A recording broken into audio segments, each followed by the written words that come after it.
Hey everyone, आप सभी का स्वागत है मेरे यूट्यूब चैनल में। तो आ गई हूँ मैं इस अमेजिंग से सीरीज के नेक्स्ट एपिसोड के साथ। तो जैसा कि हमने पिछले एपिसोड में देखा था, वो जो दो स्ट्रेंज ब्रदर्स होते हैं उनके पास एक खास किस्म की ब्लैक मैजिक वाली सोल बीस्ट होती है और वो एक ऐसी तिलिस्मान होती है जिसमें सोल्स को कैद कर सकते हैं। अब फेंगमी उन दोनों भाइयों को डिफीट कर लेता है, जिसके कारण उन्हीं का तिलिस्मान उनके सोल्स को कैप्चर कर लेता है। अब फेंगमी उस तिलिस्मान को लेके वहां से चला जाता है। आगे हम देखते हैं फेंगमी अपने लोजॉन सेक्ट की तरफ जा रहा होता है, जहां वो सोच रहा होता है कि वो काफी सालों से इस कल्टीवेशन की प्रैक्टिस कर रहा है और काफी समय से वो अपने फादर से नहीं मिला है। अब जबकि वो सेक्ट से बाहर आ गया है तो क्यों नहीं ये अपॉर्चुनिटी यूज की जाए और अपने घर जाके अपने फादर से मिल लिया जाए। ये सोचते हुए वो टर्न करता है और अपने टाउन जाने की सोचता है। वहीं हम दूसरी तरफ घने से जंगल में देखते हैं उन दो आदमियों को शराब पीकर बातें करते हुए कि कहीं वो ब्रदर्स वाकई में उनका 6 ब्रदर है या नहीं। तो चलो उसे मार डालते हैं और उसपे जो हाईली रिवॉर्ड रखा गया है वो हमारा हो जाएगा। अब उनकी बातें वो ब्रदर्स सुन रहा होता है और ये कहते हुए कि तुम्हारी मजाल कि मेरे बारे में ऐसा सोचो, वो उन दोनों को ब्रूटली किल कर देता है।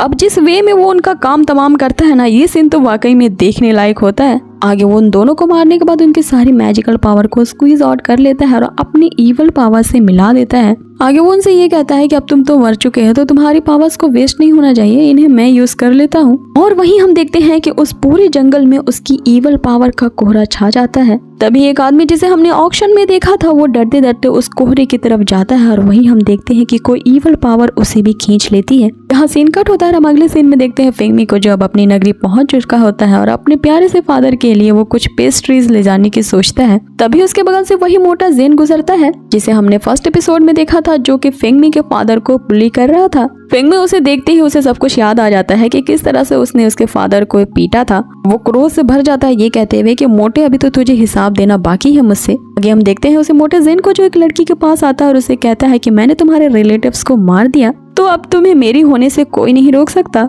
यहाँ वो उस लड़की के साथ जबरदस्ती करने लगता है, जिसपे वो कहती है तुम्हारी हिम्मत कैसे हुई मुझे इस तरह हाथ लगाने की जिसने मेरे एक फैमिली वाले को मारा है। जैसे ही वो लड़की उस पर अटैक करने वाली होती है, यहाँ जेन अपने तिलिस्मान उस पर लगा देता है जिससे वो लड़की स्टैचू में बदल जाती है। और आगे हम देखते हैं कि वो मोटा जबरदस्ती उस लड़की को अपने घोड़े पे बैठा के ले जाता है और ये सब कुछ फेंगमी देख रहा होता है। अब यहाँ सीन कट होता है और अगले सीन में हम देखते हैं उस जेन के बड़े से मैंशन को जहाँ फेंगमी पहुंच चुका होता है और यहाँ फेंगमी को एक और पावरफुल कल्टीवेटर के आने का एहसास होता है, जो कि उसी फैमिली का यंग मास्टर होता है। अब ये जो यंग मास्टर होता है वो अपनी फेरी माउंटेन से एक खास किस्म की ट्रेनिंग करके आ चुका होता है। यहाँ उसका सर्वेंट उसे अंदर ले जाता है और फेंगमी सोचता है कि ये एक हाई लेवल का कल्टीवेटर है तो मुझे नहीं लगता कि मैं इसे कम्पीट कर पाऊंगा और अभी मैं यहाँ सिर्फ अपने फादर से मिलने आया हूँ तो मुझे यही काम करना चाहिए। लेकिन आगे जब वो उस मोटे जेन को देखता है तो फिर से उसका खून खौल जाता है और अब वो बदला लिए बगैर नहीं रह सका। यहाँ फेंगमी उसका पीछा करने लगता है और हम देखते हैं कि वो मोटा जेन उस लड़की के कमरे में जाता है और वहाँ जबरदस्ती उसे हैरेस करने लगता है। तभी हम देखते हैं कि फेंगमी वहाँ पे आ जाता है अपने उस मैजिकल शॉट के साथ। यहाँ वो जेन अपने मगरमच्छ के आंसू दिखाते हुए उसे झूठी माफी मांगने लगता है और देखते देखते वो उस तिलिस्मान को फेंगमी पे चिपका देता है और वो उसे कहता है कि अब तुम मेरे इस तिलिस्मान के कब्जे में हो। और ये टेक्निक हमारे जेन फैमिली की काफी मशहूर टेक्निक है जिसे तुम तोड़ नहीं सकते। जिसपे फेंगमी उसे करारा जवाब देता है कि इस तरह का लो लेवल का तिलिस्मान तुम जैसे ऑर्डिनरी पीपल यूज करते होंगे और मुझ जैसे फायर कंट्रोल करने वाले कल्टीवेटर के सामने में ये नहीं टिक सकता। आगे हम देखते हैं कि फेंगमी अपनी पावर से उस पूरे हाउस को जला देता है और यहाँ हमारा हीरो अपनी ब्यूटी को बचा लेता है। अब जब से ये सीरीज स्टार्ट हुई ना, पता नहीं हमारे हीरो ने कितनी ही ब्यूटीज को बचाया है। आगे हम देखते हैं वो लड़की अपना नाम यहाँ लीना बताती है और उससे कहती है कि अभी उसके पास कुछ नहीं है उसका शुक्रिया अदा करने के लिए, लेकिन वो प्रॉमिस करती है कि एक दिन ऐसा जरूर आएगा जिसमें वो उसके एहसान का बदला चुका देगी। जिसपे यहाँ जेन उससे कहता है कि वैसे भी मुझे उस मोटे जेन से बदला लेना था तो तुम यहाँ अपने आप को आभारी मत समझो और वैसे भी एक कल्टीवेटर होने के नाते अच्छे काम करना तो मेरा फर्ज है और इस तरह के मैं इविलनेस को बर्दाश्त नहीं कर सकता। आगे फेंगमी उसे एक गोल्डन टेल देता है और वहाँ से चला जाता है। दूसरी तरफ हम देखते हैं उस जेन फैमिली का यंग मास्टर उस आग को बुझवा रहा होता है, लेकिन वो आग है कि बुझने का नाम ही नहीं लेती, जिससे वो समझ जाता है कि ये किसी तरह के इमोर्टल कल्टीवेटर का काम है। आगे वो उसे ललकारने लगता है कि जिसने भी ये काम किया है ना, एक कल्टीवेटर होने के नाते उसे इस तरह के ऑर्डिनरी पीपल को परेशान नहीं करना चाहिए और हिम्मत है तो जरा मेरे सामने आओ।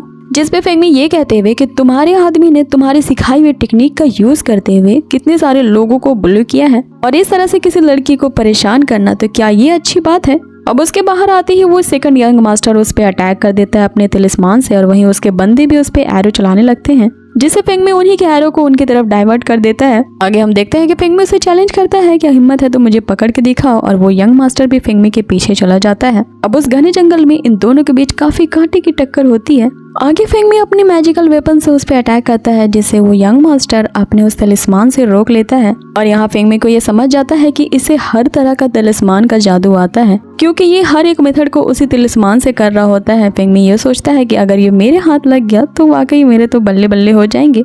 और फेंगमी यहाँ ये सोचते हुए कि इस तरह का दाव तलिस्मान जो काफी पावरफुल होता है, इसे तो मैं हासिल करके रहूंगा अपने फायर टैक्टिक्स से, तो फायर ईगल से उस पे अटैक करता है, जिसपे वो यंग मास्टर अपने आइस पावर से उन दोनों ईगल को डिस्ट्रॉय कर देता है। आगे हम देखते हैं कि वो यंग मास्टर अपने माउंटेन तलिस्मान का प्रयोग करते हुए फेंगमी पे अटैक करता है, लेकिन फेंगमी भी उसके अटैक को अपने शेड से रोक लेता है, जिससे वो माउंटेन में क्रैक आ जाती है। लेकिन वो यंग मास्टर अपने तलिस्मान से उसकी पावर को और बढ़ाता है, और इधर फेंगमी भी अपने उस शील्ड पे एक पंच मारता है, जिससे वो माउंटेन रेजा रेजा हो जाती है। आगे हम देखते हैं उस माउंटेन के ब्लास्ट होते ही वहाँ पे एक रिंग अपीयर होती है, जिसे फेंगमी पहन लेता है। अब उस रिंग में वही तलिस्मान बुक होती है जिसका यूज वो यंग मास्टर कर रहा था। इस बुक को देखते ही यहाँ फेंगमी समझ जाता है कि ये खास किस्म की बुक है, जिसके मास्टर लिंगमिन है और ये यंग मास्टर उन्हीं का डिसिपल है। अब उस बुक के साथ उस रिंग में एक खास फ्रैगमेंट भी था, जिसे देखते ही उसका जेड हरकत करने लगता है, जिसे देख के फेंगमी यहाँ खुश हो जाता है कि उसे उस मिस्टीरियस से फ्रैगमेंट का एक और टुकड़ा मिल गया। आगे फेंगमी अपने घर पहुंचता है और ये देख के हैरान हो जाता है कि जहाँ उसकी टूटी फूटी झोपड़ी थी, अब वहाँ पे एक बहुत बड़ा हाउस है। और उसे समझ में आता है कि जो लोग उसके सेक्ट में प्रैक्टिस कर रहे हैं, उन सब डिसिपल्स को उनके घर वालों को कुछ सिल्वर टेल्स हर महीने दिए जाते हैं, और इसी के कारण लगता है उसके फादर ने ये बड़ा सा हाउस बनवाया है। आगे फेंगमी जैसे दरवाजे पे पहुंचता है, उसे कुछ आवाजें सुनाई देती है, जिससे बेचारे को समझ में आता है कि उसके फादर ने अब दूसरी शादी कर ली है, और वो लोग काफी हैप्पीली अपने न्यू बॉर्न बेबी को खिला रहे हैं।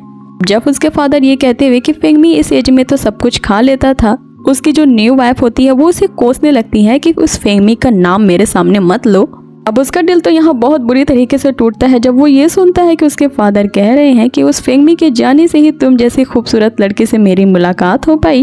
लास्टली फेंगमी यहाँ बहुत ज्यादा हार्ट ब्रोकन हो जाता है और वो अपने फादर को वो लास्ट ट्रिब्यूट देता है, ये कहते हुए कि अब मैं सोचूंगा कि मेरे फादर इस दुनिया में नहीं रहे और अब मैं मॉर्टैलिटी कल्टीवेशन ही मेरा लक्ष्य है। आगे हम देखते हैं कि फेंगमी वहाँ से चला जाता है। अब यहाँ सीन कट होता है और हम उसी जंगल में लीना को देखते हैं, जिसके पास एक रेड लोटस उड़ता हुआ आता है।